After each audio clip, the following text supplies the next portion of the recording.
سے اچھے حال کی طرف منتقل ہو جائیں گے. جس رب کی خاطر ہم جانے دیں گے اسی رب کے حضور ہم نے حاضر ہونا ہے. اس لیے ہمیں کس بات سے ڈراتے ہو؟ تو اگر موسیٰ کی قوم نے وقت کے جابر بادشاہ کو یہ جواب دیا تھا تو آج محمد مصطفیٰ صلی اللہ علیہ وآلہ وسلم کے غلاموں کا بھی یہی جواب ہے اور یہی جواب ہے اور یہی جواب ہے.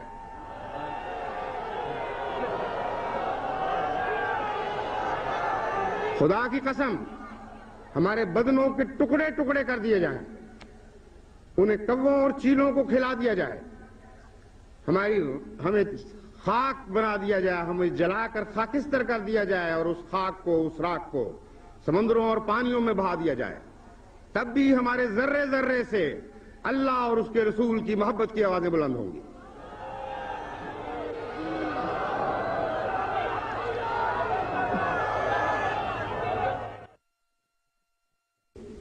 خدا تعالیٰ کا شکر ادا کرتا ہے, لیکن باوجود اس کے یہ بھی ایمان ہے کہ اگرچہ ایک فرد بھی ساتھ نہ رہے اور سب چھوڑ چھاڑ کر اپنی راہ لیں تب بھی مجھے کچھ خوف نہیں.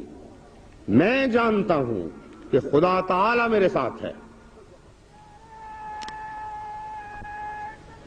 میں جانتا ہوں کہ خدا تعالیٰ میرے ساتھ ہے. میں جانتا ہوں کہ خدا تعالیٰ میرے ساتھ ہے. اگر میں پیسا جاؤں اور کچلا جاؤں اور ایک ذرے سے بھی حقیر تر ہو جاؤں اور ایک طرف سے ایذا اور گالی اور ہر ایک طرف سے ایذا اور گالی اور لعنت دیکھوں تب بھی میں آخر فتح یاب ہوں گا. مجھے کوئی نہیں جانتا مگر وہ جو میرے ساتھ ہے. میں ہرگز ضائع نہیں ہو سکتا. دشمن کی کوششیں عبث ہیں اور حاسدوں کے منصوبے لا حاصل ہیں. اے نادانوں اور اندھو, مجھ سے پہلے کون صادق ضائع ہوا جو میں ضائع ہو جاؤں گا؟ کس سچے وفادار کو خدا نے ذلت کے ساتھ ہلاک کر دیا جو مجھے ہلاک کرے گا؟ یقیناً یاد رکھو اور کان کھول کر سنو کہ میری روح ہلاک ہونے والی روح نہیں ہے.